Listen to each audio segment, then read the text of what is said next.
science of change. Let's talk a little bit about the science of change. These two charts are pulled from a couple of different sources. The one on the left is from Mind Tools.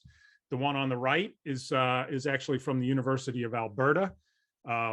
Both are talking about the dip in productivity, right? The shift that people go through as you move through a change model. And the interesting thing here is both of these models, if you look on the left at the very bottom line, the reaction, shock, denial, anger, fear, acceptance, and the one on the right, which has a lot more emotional steps to it, but denial, anger, depression, accepting are all in there.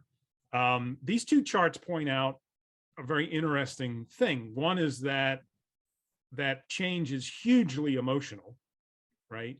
And the other is those emotions, contained within those emotions, are actually the 5 stages of grief. And so people actually grieve when they go through change, right? Be it personal change or organizational change.